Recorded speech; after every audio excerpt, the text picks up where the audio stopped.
तुमने वो जीवन बीमा की पॉलिसी निकाल कर रखी? ऋषि ने घर में घुसते ही पूछा। ओह, मैं तो बिल्कुल भूल ही गई, अभी निकाल देती हूँ। रीना ने अपनी गलती स्वीकार की। वैसे भी अभी 10 दिन बाकी है उसका प्रीमियम भरने के लिए, इतनी जल्दी भी क्या है। 3 दिन हो गए बोलते हुए, पर तुम्हारे कान पर जू नहीं रेंगती। आखिरी दिन दौड़ेंगे क्या? फिर तो तुमने मेरी पैंट में बटन भी नहीं टांका होगा। ऋषि ने व्यंग से कहा। सॉरी, वो आज धोने में डाली है, सूखने पर आज पक्का टांक दूंगी। रीना रुआंसी हो गई। तुमको 3 काम बताकर जाओ, एक भी पूरा नहीं होता। क्या करती रहती हो दिन भर? घर में हर काम करने के लिए नौकर है, तुमको करना ही क्या होता है? बस इधर उधर की गप्पे लगाना, दोपहर को 2-3 घंटे तान के सोना और दिन भर व्हाट्सएप पर बैठे रहना। ऋषि गुस्से से लाल पीला हो गया।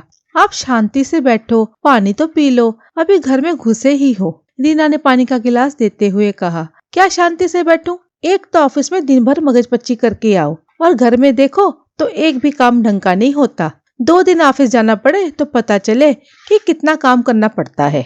ऋषि का गुस्सा अब 7वें आसमान पर पहुंच गया था।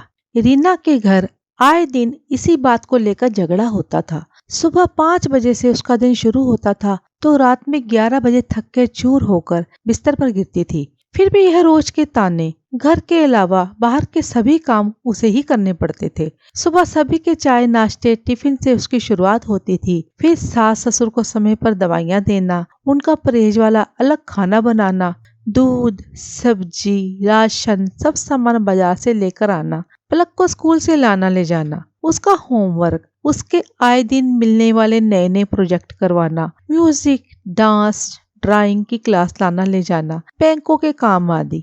ऐसे बहुत से काम थे जो उसकी दिनचर्या में शामिल थे। घर में भले ही झाड़ू पोछा बर्तन और साफ सफाई के लिए नौकर थे, पर खाना उसे खुद ही बनाना पसंद था। वैसे भी उनसे काम कराना खुद एक बहुत बड़ा सिरदर्द का काम रहता था। उसका दिन कब शुरू होकर खत्म हो जाता था पता ही नहीं चलता था। दिन तो कैलेंडर के पन्ने जैसे हवा में उड़ते ही चले जा रहे थे और बढ़ती जा रही थी। दिन पर दिन ऋषि की नाराजगी और उनके आपसी संबंधों में कड़वाहट। रीना हमेशा कोशिश करती थी कि सबसे पहले ऋषि के बताए काम पूरे कर ले, पर अक्सर दूसरे जरूरी काम सामने आ जाने पर वो रह ही जाते थे। उसे दोपहर में 10 मिनट भी लेटने की फुर्सत नहीं मिलती थी।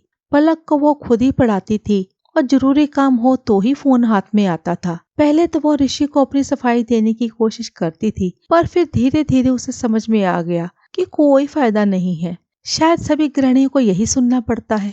इसी तरह उनकी गृहस्थी की गाड़ी चल ही रही थी कि पूरे विश्व में महामारी फैल गई। धीरे धीरे भारत भी कोरोना की चपेट में आ रहा था। महामारी से बचने का बस एक ही उपाय था, अपने घर में बंद रहना। इसलिए सरकार ने 21 दिन के लॉकडाउन की घोषणा कर दी थी। सभी school college office bus train plane सब कुछ बंद। जीवन जैसे थम सा गया था। पलक और ऋषि की भी छुट्टियां हो गई थी। अब वो भी दिन भर घर में ही रहते थे। सावधानी के रूप में सभी काम वालों की छुट्टी कर दी थी। अब सारे काम रीना खुद ही करती थी। ऋषि और पलक भी घर के कामों में उसका थोड़ा थोड़ा हाथ बटाने लगे थे। आज ऋषि के दोस्त का फोन आया। उससे बातें करते हुए ऋषि कह रहे थे, अरे कहाँ यार, हाँ ऑफिस तो पूरी तरह से बंद है, पर पिक्चर विक्चर देखने का टाइम ही नहीं मिलता है। घर में श्रीमती जी की थोड़ी मदद भी तो करानी पड़ती है। घर में बहुत से काम होते हैं, सुबह से रात कब होती है पता ही नहीं चलता। चल फिर बाद में बात करते हैं। सुनते ही रीना के चेहरे पर मुस्कुराहट आ गई। सुबह तेज अदरक वाली चाय की खुशबू से रीना की नींद खुली। वो चौंक कर उठी। ओह 7 बज गए, आज तो बहुत देर हो गई उठने में। तभी ऋषि मुस्कुराते हुए चाय की ट्रे लेकर कमरे में आए। उठिए मैडम, गर्मा गर्म चाय तैयार है। रीना झेप गई। अरे तुमने मुझे उठाया क्यों नहीं? मैं चाय बना देती।